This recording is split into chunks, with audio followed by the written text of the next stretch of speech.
దేవుని పిల్లలారా, చేరువచ్చిన విలుచున్న అందరికీ ప్రభు నామంలో మరొకసారి వందనాలు. గ్రంథంలో చూడండి, మరొకసారి చదువుకున్నాము. యెషయా గ్రంథము 1వ అధ్యాయము 2వ వచనము మరొకసారి చదివినట్లయితే మంచిది. యెహోవా మాట్లాడుచున్నాడు, ఆకాశమా ఆలకించుము, భూమి చెవియొగ్గుము. నేను పిల్లలను పెంచి గొప్పవారినిగా చేసి తిని వారు నా మీద తిరగబడి ఉన్నారు. చూడండి, దేవుడు పిల్లలను పెంచి గొప్పవారినిగా చేసినప్పటికీ ఆయుస్సు, జీవము, సుఖము, అలాగే సుఖంతో పాటి దుఃఖాలు, ప్రతి రసము, నవరసాలు అంటారు కదా, నవరసాలు కనుక చారు, సాంబారు, పప్పు కాదు ప్రియుల. నవరసాలు అనగా అన్నీ కలబోసుకొని ప్రతీదీ ఎరిగిన పిల్లలుగా ఉండాలని దేవుని ఆలోచన. అంటే శ్రమలు తెలిసి ఉండాలి, ఇరుకులు, ఇబ్బందులు, బాధలు అన్నీ తెలుసుకొని దేవుని శక్తి గ్రహించే పిల్లలుగా ఉండాలని దేవుడు కోరుతున్నటువంటి విలువైన ఆలోచన విధానం. ప్రతీదీ నా పిల్లలకు తెలిసి ఉండాలి, అనుభవము కలిగి ఉండాలి అనేది దేవుని ఆలోచన. కాబట్టి అందుకే దేవుడు ఎప్పటికీ ఎవరికి సుఖం ఇవ్వడు, ఎప్పటికీ ఎవరికి దుఃఖము పెట్టడు.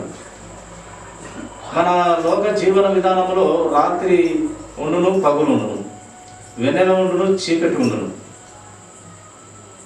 అలాగా మన జీవితాన్ని కూడా అదే కోణంలో దేవుడు చూస్తూ ఉన్నాడు. అయితే ఏది మంచి, ఏది చెడు అనేది మనకు తెలియపరుస్తాడు. చెడ్డదాన్ని వదులుకోమని చెప్తాడు, మంచి వైపుకు రమ్మని చెప్తాడు. చెడ్డదారిలోనే ఎక్కువ మంది ఉన్నారు, చెడ్డదారిలోకి తక్కువ ఉన్నారు, చెడ్డదారిలోకే ఎక్కువ ఉన్నారు, మంచి దారిలోకి తక్కువ ఉన్నారని దేవుని వాక్యం తెలియపరుస్తూ ఉంది.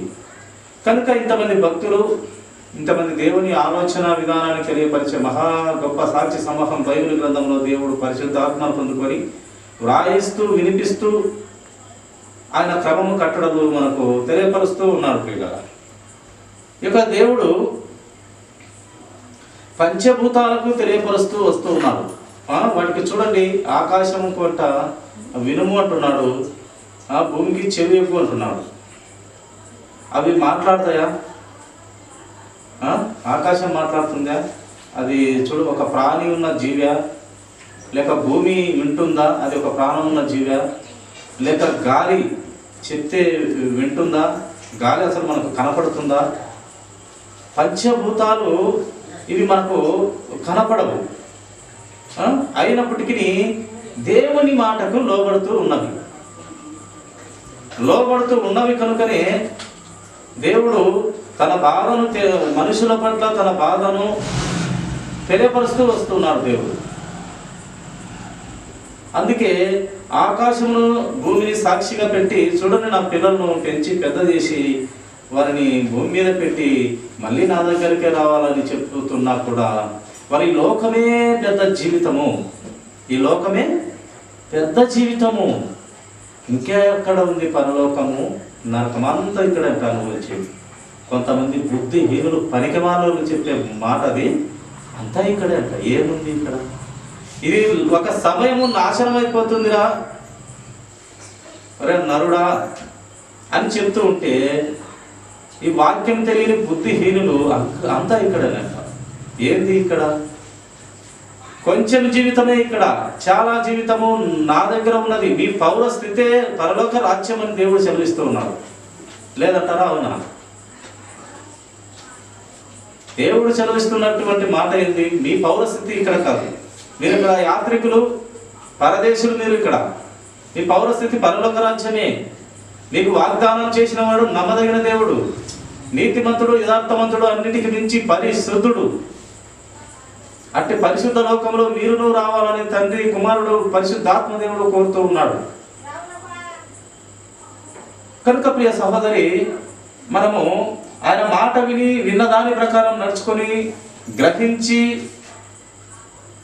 గ్రహించిన దాని ఆయన ఎలాంటి దేవుడు అని తెలుసుకొని మసులుకొని బ్రతకమని గ్రంథం మనకు వివరిస్తూ ఉంది ప్రియులారా.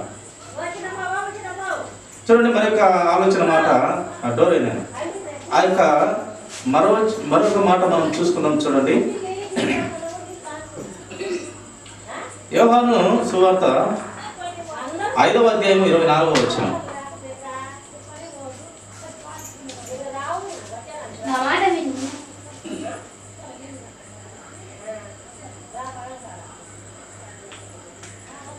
నా మాట విని నన్ను పంపిన వాని యందు విశ్వాసం ఉంచువాడు నిత్య జీవము కలవాడు. వాడు తీర్పులోనికి రాక మరణము నుండి జీవములోనికి దాటి ఉన్నాడని మీతో నిశ్చయముగా చెప్తున్నాడు. దేవుడు చెప్తున్నటువంటి మాట, నా మాట విని పరమందున్న తండ్రి ఆలోచనను గమనించిన వాడు, నన్ను పంపిన దేవుని యందు విశ్వాసం ఉంచినవాడు, యేసు క్రీస్తునందు విశ్వాసం ఉంచినవాడంట నిత్య జీవము గలవాడు. వాడు తీర్పులోనికే రాడు, ఎందుకంటే పాపాలు ఒప్పుకుంటున్నాడు కనుక మీ పాపములు ఇక మీదట నేను జ్ఞాపకము చేసుకోను అన్న దేవుడు నీతిమంతుడు యథార్థవంతుడు ఉత్తముడు కనుక ఆయన జ్ఞాపకం చేసుకోడు. ఇంకా వాడు తీర్పులోనికి రాక మరణము అనే ఈ దేహానికి సంభవించే ఈ మరణాన్ని కూడా దేవుడు జీవములేకి దాటిస్తూ ఉన్నాడు అని నిశ్చయముగా నేను మీతో చెప్తూ ఉన్నానని యేసు క్రీస్తు ప్రభు వారే పలుకుతూ ఉన్నారు. ఈ మరణము జయించినాడా లేదా యేసు క్రీస్తు ప్రభు వారు? చక్కగా జయించినారు. చెప్పిన లేఖన ప్రకారము చాలా చాలా సంవత్సరాల కిందట ఒక ప్రవక్త పుడతాడని చెప్పిన మాట నెరవేరింది. ఆ ప్రవక్త మాట వినాలని చెప్పిన మాట నెరవేరుతూ వచ్చింది. ఆ ప్రవక్త మీకోసం ప్రాణం పెడతాడనే మాట నెరవేరుస్తుంది. ఒక శిలువలో ఆయన చనిపోతాడు. ఆయన బట్టలు ఏం చేసినాడు? చీట్లు వేసుకుంటారు. ఆయన కాలు విరగొట్టబడదు. చాలా లేఖన భాగాలు ఆయన గురించి మనకు ఒక కుమారుడు అనుగ్రహింపబడతాడు. ఆ కుమారుడు ఎవరో కాదు, యేసుక్రీస్తు ప్రభువారు. ఇలాంటి అద్భుతమైనటువంటి ముందుగా జరగవలసినవి భవిష్యత్తులో చెప్పినటువంటి మాటలన్నీ యేసుక్రీస్తు ప్రభువారు నెరవేరుస్తూ వచ్చినాడు. అది నెరవేర్చడమే కాదండి, నెరవేరుస్తూ ఆయన మరణమయ్యి ఎలా బ్రతకగలిగినాడు? ఆయన దేవుని కుమారుడు కనుక ఆయన ఆ శిలువలోని ఆ మేకులు విక్కుని బ్రతికితే ఏ ప్రయోజనం లేదు. అయ్యో అతను సావలేదు. నిజంగా ఆ మేకులు ఆ శిలువ వేసినప్పుడు అప్పుడే చనిపోయి ఉంటాడు. అప్పుడే తిరిగి లేస్తే ఆ క్షణమే చచ్చిపోలేదులే, తిరిగి లేచినాడు అంటారు. ఏమంటారు లోకము? ఏం చావలేదు, అలా కాసేపు ఉండి మళ్ళీ లేచినాడు అంటాడు. కానీ ఆయన 3 రోజులు తర్వాత లేస్తాడని చెప్పినాడు. దానికి నిదర్శనంగా యేసుక్రీస్తు ప్రభువారు జీవితాన్ని పెట్టినాడు. ఇంకా అది చాలనట్టు దేవుని కుమారుడు శక్తి ఇంకా తెలియాలని తన ఎక్కువగా ప్రేమించిన లాజరును కూడా 4 రోజులు సమాజంలో నుండి లేపగలిగినాడు. 4 రోజులు కుళ్ళిపోతుంది. 2 రోజులు తెలిసి కూడా, లాజరు చనిపోతాడని తెలిసి కూడా ఇంకా 2 రోజులు ఆ యొక్క పల్లెటూరులో ఆగిపోయినాడు ప్రభువు. ఒక వర్తమానం వచ్చింది, ఇట్ట బాగలేదు, ఆల్రెడీ చనిపోయినాడు అని చెప్పినప్పుడు ఇంకా 2 రోజులు ఉండి వచ్చినాడు. ఆయన చనిపోయినాడని తెలిసిన ఇంకా 2 రోజులు. ఎందుకంటే ఈ లోకము పనికి మారిన లోకము. ఎందుకంటే నమ్మరు కనుక కనీసం 4 రోజులు పురుగులు పడినప్పుడైనా నమ్ముతారేమో అన్నట్టుగా ఒక దేవుడు ఆలోచన చేసి 2 రోజులు ఇంకా ఎగస్ట్రా ఉండి 4 రోజుల తర్వాత వచ్చి అప్పుడు ఆ మార్తా మరియలతో ఏడుస్తుంటే, నిన్ను ప్రేమించే లాజరు చనిపోయినాడు, నువ్వు ప్రేమించే లాజరు చనిపోయినాడు, నువ్వు నింటే బ్రతుకుదు కూడా, నువ్వు నింటే బ్రతికించుకును మేము, నీవుంటే సరిపడంటే అప్పుడు ప్రభు అంటాడు, అప్పుడు లేకుంటే నేను ఇప్పుడు ఉన్నాడు కదా, నమ్ముట నీ వలనైతే సమస్తము సాధ్యమన్న దేవుడు ఇప్పుడు ఉన్నాడు కదా, అప్పుడు లేకుంటే 4 రోజులే కదా ఇది, నమ్ముతే నా మహిమ చూస్తామన్న దేవుని మాటను వాళ్ళు ఎప్పుడు ఆలోచన చేసినారు? పునరుత్థానంలో మళ్ళీ యేసు ప్రభు 2వ రాకడ వచ్చినప్పుడు లేస్తాడులే అని అనుకున్నాం. కానీ రాయి తీయని చెప్పి ఆ 4 రోజుల తర్వాత శవాన్ని బయటికి రమ్మని పిలిచిన గొప్ప దేవుడు ప్రేమ. ఎంతోమందిని ఆయన బ్రతికించాడు. ఆయన బ్రతికించడమే కాదు, ఆయన శక్తి ఒక క్రీస్తు ప్రభు వారి చూపించడమే కాదు, ఆయన మహాశక్తి, బలసూర్యుడు. ఎంత చెప్పినా తక్కువైన ఆ శక్తిమంతుని ఆయన మాత్రమే కాదు బతికించడము, ఆయన భక్తులు కూడా బతికించగలిగినారు. ఏలియా కానివ్వండి, పౌలు గారు కానివ్వండి, చాలా వాళ్ళు కూడా బ్రతికించినారు. కనుక అందుకే దేవుడు ఒక మాట అంటాడు, ఆయన మాత్రమే చేసి నేను దేవుడిని అని చెప్పడు. ఆయన భక్తులకు కూడా అవకాశం ఇచ్చి వారు కూడా, నా బిడ్డలు కూడా, నా కుమార్తెలు కూడా, నా రక్తం పెట్టి విలువైన పెట్టి సొత్తుగా చేసుకున్న వారు కూడా మహిమలు అద్భుత కార్యములు చేయగలరు అని వారికి కూడా అవకాశం ఇచ్చి చూపించి చేపిస్తున్న దేవుడు ఆయన మాత్రమే చేసి మురిసిపోయే దేవుడు అయితే కాదు. యేసు క్రీస్తు ప్రభు మరణాత్మ దేవుడు అయితే, మన పరమ తండ్రి వారు మాత్రమే చేసి మురిసిపోయే దేవుడైతే కానే కాదు. తన భక్తులకు కూడా ఆ పవర్స్, ఆ శక్తి, ఆ మహిమలు, ఆ ఘనతలన్నీ ఇచ్చి భక్తులను కూడా ఆ యొక్క అనుభవంలోకి తీసుకెళ్లే మహా గొప్ప దేవుడు ప్రియుల. ఏ అనుభవము? చనిపోయిన వారిని సైతం లేపగలిగే అనుభవము. కానీ ప్రియ సహోదరి సహోదరుడా, యేసుక్రీస్తు ప్రభువారు చనిపోయిన వారిని లేపిన, ఆయన భక్తులు చనిపోయిన వారిని లేపిన, వారు తిరిగి మళ్ళీ చనిపోయినారు. ఒక కాలక్రమంలో, ఒక వయస్సు మీద పడిన తర్వాత తిరిగి చనిపోయినారు బ్రతికినప్పటికీ. కానీ యేసుక్రీస్తు ప్రభువారు శాశ్వతంగా మరణం మీద విజయం ఇవ్వాలని, శాశ్వతంగా మరణాన్ని ముళ్ళు విరచాలని ఆయన ఆల్రెడీ విడిచేసి లేచి వెళ్ళిపోయినాడు పరలోక రాజ్యానికి. తన కుమారుల ద్వారా కూడా శాశ్వతంగా ఈ మరణం మీద పట్టు రావాలి, మరణాన్ని జయించాలని, భౌతికంగా ఈ శరీరం చనిపోయినా మళ్ళీ ప్రభు వచ్చే సమయానికి ఒరిజినల్ మరణం నుండి లేపగలిగిన ఆ స్థితి మనకు దేవుడు ఇవ్వబోతున్నాడు. మహిమ శరీరం ఇచ్చి లేపి. ఎందుకంటే ఈ శరీరము పరలోక రాజ్యంలో, ఈ రక్త మాంసాలతో కూడినటువంటి ఈ శరీరము పరలోక రాజ్యానికి అర్హత లేదంట అని లేఖనం తెలియపరుస్తుంది. కనుక ఆయన మహిమ శరీరాన్ని ఇస్తే ఆయన దగ్గర ఇంకా జీవితము ఎంతైనా ఉన్న దేవుని దగ్గర మనం పెట్టుకోవాలనుకుంటాడు. అంత గొప్ప దేవుడు ప్రియులారా ఆయన. అంత నమ్మకస్తుడు, న్యాయవంతుడు, నీతివంతుడు, యథార్థవంతుడు. ఆయన గురించి సంవత్సరాలు చెప్పిన, చనిపోయేంత వరకు చెప్పిన ఆయన కీర్తిని మనము చాటలేము. ఆయన మహిమను మనము వివరించలేము. ఏ భక్తుడు వివరించలేరు. అదే పాటలు రాస్తున్నారు ఆయన మహాభక్తులు. నీ ప్రేమను వివరింపదగనికి మాకు సాధ్యమా ప్రభు అని పాటలు రాస్తారు. ఇంత ప్రేమ నీదని చెప్పనికి సాధ్యం కాదు యేసుక్రీస్తు ప్రభు వారిని. అంత ప్రేమామూర్తి, ప్రేమ అయిన దేవుడు ఆయన ఒక ప్రేమ అయిన దేవుడు. అందుకే ఆయనను చూసి అపోస్తులు చక్కగా బ్రతికినారు. అపోస్తులు ఏమన్నారు? మమ్మల్ని చూసి మీరు బతకండి నాయన. ఆ యొక్క పునాది మీద మేము పునాది వేసినాం, క్రీస్తును ధరించుకొని. ఆ పునాది మీద మీరు బతకండి. క్రీస్తును ధరించుకొని బ్రతికాము. మేము ప్రాణాలు ఇచ్చాము, రక్తము కార్చాము. అలాంటి పునాది వేసినాం మేము. ఎలాంటి పునాది ఇది? చూడండి, ఒక మాట చదువుదాము.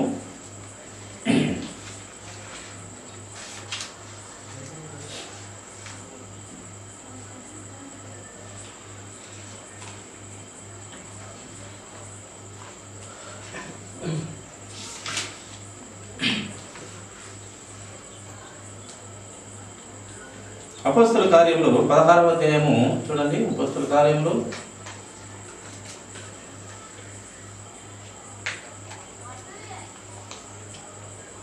16వ అధ్యాయము 14-15 మాట చదువుతామండి. అప్పుడు లూదియాను దైవభక్తి గల ఒక స్త్రీ వినిచుండెను. ఆమె ఉదారంగా పడిన అమ్ము తొయతైర పట్టణస్థురాలు. ప్రభు ఆమె హృదయమును తెరిచినాడు. కనుక పౌలు చెప్పిన మాటల యందు లక్ష్యముంచెను. పౌలు చెప్పింది దేవుని మాటలు. ఆ దేవుని మాటల మీద లక్ష్యముంచి ఆమె ఒక చిన్న వ్యాపారం చేసుకునేటువంటి తొయతైర పట్టణస్థురాలైనటువంటి లూదియా, ఆమె హృదయం మీదికి దేవుని ఆత్మ వచ్చింది. ఆమె వినుచుండెను. ఆమె దైవభక్తి గల ఒక స్త్రీ. ఆమె వినుచు ఉండెను కనుక, శ్రద్ధ పెట్టి వినుచుండెను కనుక ప్రభు ఆమె హృదయమును తెరిచెను. కనుక పౌలు చెప్పిన మాటల యందు లక్ష్యం ఉంచింది, ఆలోచన పెట్టింది. మనం కూడా చాలా చోట్ల చూస్తూ ఉంటాం. ఆలోచన పెట్టం కానీ ఆవలింతలు నిద్రపోతాం. అది మనకు ఈ లూదియ స్త్రీ అలా కాదు, నిద్రపోయి ఆవలింతలు కాదు.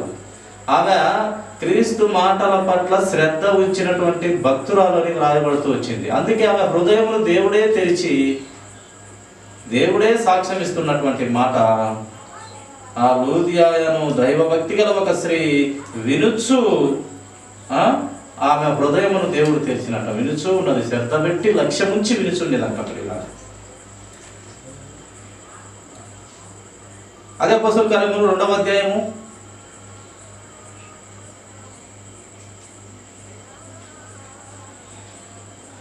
37వ వచనం చదువుకుందామండి.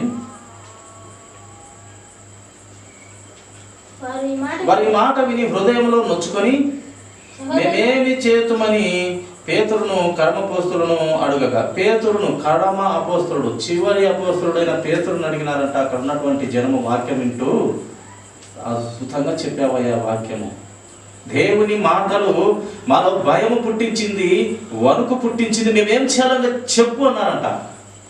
అప్పుడు చూడండి కింద చెప్తున్నాడు ఆ యొక్క పేతురు, చదువు 38. పేతురు, మీరు మారు మనసు పొంది పాప క్షమాపణ నిమిత్తము ప్రతి వాడు యేసు క్రీస్తు నామమున బాప్తీసం పొందుడి, అప్పుడు మీరు పరిశుద్ధ ఆత్మ వరం పొందుతారు. ఆయన బోధ చేసినాడు. వారు ఏదైతే కన్నులారా చూసినాడో, ఏదైతే తలుమునాడి చూసినాడో, ఏదైతే ఆ కలువరి శిలువలో ప్రతి క్రియలను, ఆ ప్రతి శిలువ శ్రమలను చూసినారో అదే చెప్పినారు. అది నమ్మారు. అయ్యా మేమేం చేయాలో చెప్పయ్యా, తండ్రి యొద్ద మేము ఉండాలంతే. ఆ వాక్యం విని ఎంత గ్రహింపు, ఎంత శక్తి పొందుకున్నారు. పరలోక రాజ్యానికి వారసులైనారు. ప్రియుల బాప్తిసం పొందుడే, అప్పుడు మీరు పరిశుద్ధాత్మను వరం పొందుతారు. మేమేం చేయాలో చెప్పాను. అలాగే కందాకిని రాణి యొద్ద ఒక నపుంసకుడు కూడా ఇలాగే యెషయా గ్రంథం చదువుతూ అర్థం కాక చదువుకుంటూ రథంలో వెళ్తున్నాడు. ఆయన ఫిలిప్పును దేవుడు ప్రేరణ కలిగించి పరిగెత్తుకొని పోయి ఆ నపుంసకుని దేవుని వాక్యం చెప్పు. అతనికి అర్థము కాని పరిస్థితిలో ఉన్నాడు. దేవుని వాక్యము అర్థము కాలేదు అతనికి. నువ్వు పరిగెత్తుకొని పోయి ఆ నపుంసకుడైన ఆ కందాకిని రాణి యొద్ద నపుంసకుడైనటువంటి అధిపతిగా పనిచేస్తున్న, లెక్కచారాలు చూస్తున్న ఆ అధిపతి యొద్దకు త్వరగా వెళ్ళి వాక్యం వివరించు. అప్పుడు వచ్చి ఆ ఫిలిప్ అంటాడు, అయ్యా నీకు వాక్యం అర్థమవుతుందంటే ఎవరో ఒకరు నాకు వివరించి చెబితే కదయ్యా నాకు వాక్యం అర్థమయ్యేదని ఒక్కటే మాట చెప్పినాడు. నాకు దేవుని వాక్యము కొంచెము తెలియపరిస్తే కదా నాకు వాక్యం అర్థమయ్యేది. ఆయన రాణి యొద్ద లెక్కలు చూసే అధికారి అంట, కానీ బైబిల్ లెక్కలు అర్థం కాదు. అప్పుడు ఆ మాట ఉన్నప్పుడు అప్పుడు ఆ ఫిలిప్పు దేవుని శిలువ సంబంధమైన సువార్త అక్కడ చెప్పగా ఇద్దరు ఆ యొక్క రథంలో వెళ్తున్నారు. అధికారి, ఆయన గొప్ప అధికారి. ఆ రాణి కింద ఆయనే అధిపతి. రాణి తర్వాత అంత అధిపతి కలిగిన వాడు. ఆయన చెప్పింది జరుగుతూ వస్తుంది. అప్పుడు వాక్యము చెప్పి వివరించిన తర్వాత సడన్గా ఒక హాట ఆపు అన్నాడంట. ఏడ ఆపమన్నాడు? ఒక పక్కన ఒక దారిలో నీళ్లు ప్రవహిస్తూ ఉంటే అక్కడ ఆపు అని చెప్పి నాకు బాప్తిసం ఇచ్చురా అని చెప్పినాడంట. ఇది ఏం చెప్పినాడంట? అక్కడ నాకు ముందు బాప్తిసం ఇవ్వయా ఫిలిప్పు. వాక్యము కొంచెం అర్థమయ్యేది చెప్పావు నువ్వు. దేవుడు పంపించాడు ఆ వాక్యం చెప్పని. యెషయా గ్రంథం అయితే చదువుతున్నాడు. ఆయన రథం వెళ్తూ ఉంది, యెషయా గ్రంథము బైబిల్ పట్టుకొని చదువుతూ ఉన్నాడు. వాక్యం అర్థం కాలేదు. పరిశుద్ధాత్మను పొందుకొని ఫిలిప్పుకు దేవుడు తెలియపరిస్తే పరిగెత్తుకొని వాక్యం అక్కడ వినపడింది. వినపడిన తక్షణమే ఒక చాట నీరు పారుతున్న ప్లేసులోకి స్టడన్గా ఆపి నాకు బాప్తిసం ఇవ్వు ఫిలిప్పు అన్నాడు. అది మారు మనసు. అది పాప క్షమాపణ పొందుకోవడం, త్వరగా రక్షణలోకి రావడం. ఒక సిలువలో దొంగ ఎంత త్వరగా రక్షణ పొందుకొని ప్రభు పరదేశిలో అతను వెళ్ళాడు. చివరి టైంలో ప్రభువా తప్పు మాది, శిక్ష మాది, నువ్వు ఏం చేయలేదయ్యా, నువ్వు నిజంగా చూస్తుంటే మేము నీ జీవితం అంతా మేము చూడలేదు, కానీ ఈ కొద్ది గంటల్లో చూసినాం ప్రభువా నీ శక్తి. నిజంగా నువ్వు నీతిమంతుడు ప్రభువా. నీ రాజ్యం అంటున్నావు కదా తండ్రి, నాకు అది ఆ రాజ్యం కూడా తెలియదు. అదేదో పవిత్రమైందే ఉంటుంది. ఆ రాజ్యంలోకి చేరదగిన వారమై ఉంటాం మేము. నీవు ఇంతగా చెప్తున్నావంటే ఆ రాజ్యం గొప్పదయ్యా. నీ రాజ్యంలో కొంచెం జ్ఞాపకం చేసుకో. నేడు నీవు నాతో కూడా పరదేశంలో ఉంటావన్నాడు. అంతే. నెక్స్ట్ మాట, బాప్తిజం లేదు, ముంచడం లేదు, ఏమి లేదు, డైరెక్ట్ పరలోకం గంటలోని. ఇది హృదయము త్వరగా ప్రభుపిచ్చే బిడ్డలలో ఉంటుంది ప్రియులారా. ఈ వాక్యపు ఆలోచన పవరు హృదయము త్వరగా దేవునికి సమర్పణ జీవితం కలిగిన వారిలో ఈ అద్భుతమైన మారు మనసు కలుగుతుంది. ఫిలిప్పు బోధ ద్వారా ఆ యొక్క నపుంసకుడు అక్కడ బాప్తిజం పొంది దేవుని బిడ్డగా, భద్రం చేయబడిన బిడ్డగా ఉండిపోయినాడు. చూడండి, ఇంకొక మాట మనం చూస్తాము. ఇంకా చక్కగా దేవుని మాట త్వరగా విని నమ్మినటువంటి వారు ఇంకొకరు ఉన్నారు. అద్భుతమైనటువంటి వ్యక్తి ఆయన అబ్రహాము కుమారుడంట. దేవుడే సాక్ష్యం ఇస్తున్నాడు. లూకాసు వార్త 19వ అధ్యాయము 1వ వచనం నుంచి చదువుకుందాం. చూడండి, 19వ అధ్యాయము. ఆయన సంచరించుచు ఎరుకో పట్టణంలో ప్రవేశించి, యేసు క్రీస్తు ప్రభువారు తిరుగుతూ ఎరుకో పట్టణంలో ప్రవేశించి దాని గుండా పోవుచుండెను. ఇదిగో సుంకపు గుత్తదారుడును ధనవంతుడునైన జక్కయ్య అను పేరు గల ఒకడు యేసు ఎవరో అని చూడగోరెను గాని పొట్టివాడు అయినందున జనులు గుంపు కూడి ఉండటం వలన చూడలేకపోయాను. పొట్టివాడు చూడలేకపోయినాడు. ఏం చేయాలి ఇప్పుడు? ఎత్తు పెంచుకోవాలంటే ఏం చేయాలి? అక్కడ టేబుల్ లేదు, కుర్చీ లేదు, ఒక బెంచ్ లేదు. పరిగెత్తుకుంటూ ముందుకు వెళ్ళి ఒక మేడి చెట్టు ఎక్కినాడు, ఎత్తు పెంచేసినాడు. అప్పుడు యేసు ఆ త్రోవను రానై ఉండను కనుక అతడు ముందుగా పరిగెత్తి ఆయనను చూచుటకు ఒక మేడి చెట్టు ఎక్కెను. యేసు ఆ చోటికి వచ్చినప్పుడు కన్నులెత్తి చూచి జక్కయ్య అన్నాడు, త్వరగా దిగుము, నేడు నేను నీ ఇంట ఉండవలసి ఉన్నది.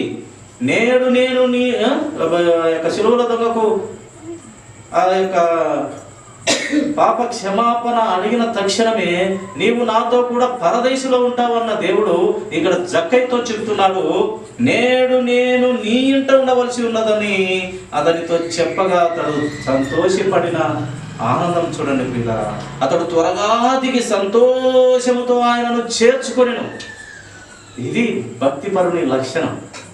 అతను పాపే కావచ్చు, ఆలోచనలలో పాపపు స్వభావం ఉన్నవాడే కావచ్చు, దేవుని మనసుకు మరింత వేగముగా ఆయనకు హత్తుకొని పోయినటువంటి జక్కయ్య అద్భుతం. త్వరగా మారు మనసు, త్వరగా నమ్మేటటువంటి వాడు. తోమా కన్నా గొప్పవాడే. తోమా ఆయన శిష్యుడైనప్పటికీ ఎన్నో అద్భుత కార్యాలు, సూచక్రియలు, రొట్టెలు, చేపలు ఎంత తింటున్నా విస్తారంగా మళ్ళీ మిగిలి గంపలు 12 గంపలు 5 గంపలు ఎత్తిన తోమా నమ్మి సావలే. మనం అనగుద్దామాట, తోమా అల్ప విశ్వాసిగా ఉన్నాడు, నమ్మలే. ఆయన పొడిచినారు కదా, అప్పుడు చీలలు కొట్టినారు కదా, కాళ్ళకు చేతులకు పక్కపు బల్లెపు పోటు పొడిచినారు కదా, ఇదంతా చూస్తే నేను నమ్ముతాను. Get out my earlier friends అన్నాడు వాళ్ళ స్నేహితులు, అపోస్తలుగా. అప్పుడు ప్రభువు వేసిన తలుపు వేసినట్టుగా ఉండనే లోపలికి వచ్చి, తోమా వచ్చి చూసుకో, ఇయో గాయాలు, ఇయో కాళ్ళకు దెబ్బలు, ఇదిగో ప్రక్కపు బల్లెపు పోటు, వచ్చి నీ వేలు పెట్టి చూచుకొను అని చెప్పినప్పుడు అప్పుడు ఏడుస్తూ, నా ప్రభువా నా దేవా, నా ప్రభువా నా దేవా అని గొప్పగా సంబోధించేవాడట తోమా. నిజంగా ఈ తోమా కన్నా గొప్పవాడు. అప్పుడే చెప్పినాడు యేసు ప్రభు, నీవు పొద్దరచం నా దగ్గర తడుములాడి చూసి నా శిలువ శ్రమలు కానీ, నా వాకులు కానీ, నా పలుకులు కానీ, నిత్య జీవము కలిగిన దేవుని నోటి మాటలు ఎన్నో విన్నావు, చూశావు, అద్భుత కార్యాలు, సూచే క్రియలు చూశావు, నువ్వు నమ్మకపోతే అలా ఉండకు తోమా, అది మంచి పని కాదు. అలా ఉండకనే చెప్పినాడు తోమాకు. నీవు చూచి నమ్మలే. చూడక జక్కయ్య చూడు, ఆ చూడక నపుంసకుడు చూడు, ఆ చూడక ఆ పేతురు అక్కడ ప్రజలకు వాక్యం చెప్తే మేము ఏమి చేయాలి, మాకు త్వరగా బాప్తిసం అంటే, మారు మనసు కలిగి పాప క్షమాపణ నిమిత్తము మీరు బాప్తిసం పొందుకోండి, పరిశుద్ధాత్మవరం మీరు పొందుకుంటారని ఎంత త్వరగా చూడు వాళ్ళు, ఎంత త్వరగా ప్రభువును గ్రహింపగలిగినారు, అంగీకరించగలిగినారు. చూడండి ఆ శిలువలో దొంగ చూడు. మనకు నిజంగా ఈ గ్రంథం అంతా కూడా మనకు రాయించింది, ప్రతి మనిషికి బుద్ధి జ్ఞానము కలగనీకి ఈ గ్రంథం రాయించినాడు దేవుడు. ఈ స్టోరీలన్నీ, ఈ భక్తుల సమూహము, ఈ గొప్ప సాక్షి సమూహము, ప్రవక్తల సాక్షి సమూహము, ఆఖరికి ఈ దేవుడై ఉన్న యేసు క్రీస్తు ప్రభు వారి ఒక గొప్ప మాదిరి మనకు చూపించి మన బ్రతుకులు దిద్దనీకి, మార్చనీకి, పరలోక రాజ్యంలో చేర్చనీకి ఎంతమంది ఈ గ్రంథం కోసం ప్రాణాలు పెట్టినారో ఈ లోకంలో మనుషులు కూడా. దేవుడు పెట్టినాడు ఈ లోకంలో మనుషులు కూడా రక్తాన్ని చిందించినారు. వారి రక్తమైతే ఎవరికి పవిత్రపరచలేదు, కానీ యేసు క్రీస్తు ప్రభు వారి రక్తం ప్రతి పాపం నుండి కడుగును. ప్రతి ఒక్కరికి ఆయన రక్తమే దిక్కుప్రియదు. కనుక అతడు త్వరగా దిగి సంతోషంతో ఆయనను చేర్చుకుని, అందరూ అది చూచి ఈయన పాపి అయిన మనుషుని యొద్దకు బస చేయవెళ్ళునని చాలా సనుగుకున్నారు. ఏంది పాపులతో ఉంటాడు, సనిగినారట పక్క నుండి జనమంతా. ఈయన బోధకుడైనా, ఈయన దేవుని కుమారుడైనా, ఇంత అద్భుత కార్యాలు సూచక్రియలు చేస్తున్నాడు, పనికిమాలిన ఇంటికి పోతున్నాడు అని సనుగుకున్నారంట. యేసుక్రీస్తు ప్రభు వారు చెప్పింది ఏంది? నీతిమంతునికి ఎవరు అక్కరలేదంట, దేవుడు అక్కరలేదు. ఆరోగ్యవంతునికి వైద్యుని అక్కరలేదు, ఆరోగ్యం సరిగా లేని వారికి వైద్యుని అక్కరత. అతను పాపమనే అనారోగ్య స్థితిలో ఉన్నాడు జక్కయ్య, అతనికి కావాలి. దేవుడు చాలా జ్ఞానం కలిగిన మాటలు మాట్లాడాడు, కానీ అర్థం చేసుకోలేక పొరపాట్లో మన మానవ జీవితము ఉన్నట్లుగా మనం గ్రంథంలో భక్తులను చూస్తాం, ప్రవక్తలను చూస్తాం. దేవుని జ్ఞానం చాలా అమోఘం. ఆయన ప్రతి దాని ద్వారా మనకు జ్ఞానము బుద్ధి నేర్పుతాడు. ఒక ప్రవక్త గ్రంథంలో ఉన్నాడు. ఆ ప్రవక్త బిలాము, ఆయన ఎవరినైనా శపిస్తే ఆ దేశం కానీ ఆ మనిషి కానీ శపింపబడిపోతాడు, ఎవరినైనా దీవిస్తే ఆ దేశం కానీ ఆ మనుషులు కానీ దీవించబడతాడు. ఆ శక్తి దేవుడు ఇచ్చినాడు ఆయన. కానీ ఒకనొక సమయం దారిలో పోతుండగా యేసు క్రీస్తు ప్రభు వారి దారిలో అడ్డుపడగా కనుక్కోలేక ఆ గాడిదను ముమ్మారు కొట్టి కొట్టి కొట్టి దాన్ని పానం తీసినాడు. అది కదలలే. అప్పుడు దేవుడు ఎంత గుర్తుంటే బాధపడి దేవుడు ఆ గాడిదకు నోరిచ్చినాడు. నోరిచ్చిన తక్షణమే, ఏమయ్యా, నేను ఎప్పుడైనా ఇలాగ చేసి తినా, నీకు ఇలాంటి పరిస్థితి నీకు ఎప్పుడన్నా ఎదురైందా? ఎప్పుడన్నా ఇలాంటి పరిస్థితిలో నన్ను ఎప్పుడన్నా చూసావా? ఎందు నిమిత్తం ఇక్కడ నేను ఆగినాను? సృష్టికర్త అక్కడ కత్తి పట్టుకున్నాడు, దరిద్రుడా. సృష్టికర్త అక్కడ కత్తి పట్టుకొని ఉన్నాడు నిన్ను చంపేదానికి అని చెప్పినప్పుడు అప్పుడు ఆత్మీయ కన్నులు తెరవబడి ప్రభువుకు సాష్టాంగ పడినాడు. అంటే దేవుడి శక్తి మూగ జీవాలకు కూడా మాట్లాడడానికి శక్తి ఇవ్వగలిగిన సమర్థుడు దేవుడు ఆయన. కనుక ప్రియ సహోదరుడా, ఆయన శక్తిని త్వరగా మనము గుర్తుపట్టగలిగే స్థితిలో ఉంటే అపవాది గారి క్రియలు కూడా మనము త్వరగా గుర్తుపట్టగలుగుతాం. ఆయన ప్రేమనంతటిని మనము తెలుసుకుంటే అపవాది గాని అబద్ధపు ప్రేమ మనం కనుగొనలేమా? అందుకే దేవుడు అంటాడు, అపవాది గాని చెడ్డ తలంపులు మీరేమి ఎరగని వారు కారు, మీకు అన్ని తెలుసు వారి గురించి. వారి పాపపు కుయుక్తి ఆలోచనలు మీరు ఎరిగిన వారై ఉండాలి. మీరు ఎరిగి ఉన్నారు. అదంతా ఎరిగి ఉండాలంటే దేవుడి ప్రేమను గుర్తించగలిగిన వాడు. ఈ పాపపు లోకంలో బ్రతుకుతున్న అపవాది గారి క్రియలు కూడా మనము గుర్తెరిగి ఉంటామన్నమాట. కనుక ప్రియ సహోదరుడా, నీ నా జీవితాల్లో కూడా త్వరగా దేవుని విశ్వాసభరితమైన జీవితంలో మన స్థాయి, మన విశ్వాసపు పరిణతి ఆ పర్సెంట్ పెంచుకునే పిల్లలంగా ఉండాలి, కానీ రోజు రోజుకు తగ్గించే పరిస్థితులు ఉండకూడదు. నరలో మేము బుద్ధిలో పనికిమాలమే. వాక్యం ద్వారా కట్టబడు, వాక్యం ద్వారా దిద్దబడు, వాక్యము నేర్చుకో, వాక్యమును ప్రేమించు, వాక్యంతో బ్రతుకు. చనిపోయినా నీకు నిత్య జీవము, బ్రతికి ఉన్నా క్రీస్తుతో ఉంటావు. ఇది భక్తులు చెప్పిన గొప్ప మాట. ఈ కొద్ది మాటలు దేవుడు దీవించిన కాలంలో తెప్పించిన ప్రాంతం. నా గనుడైన ప్రేమ కలిగిన పరిశుద్ధమైన తండ్రి, స్తోత్రాలు కృతజ్ఞతలు తండ్రి.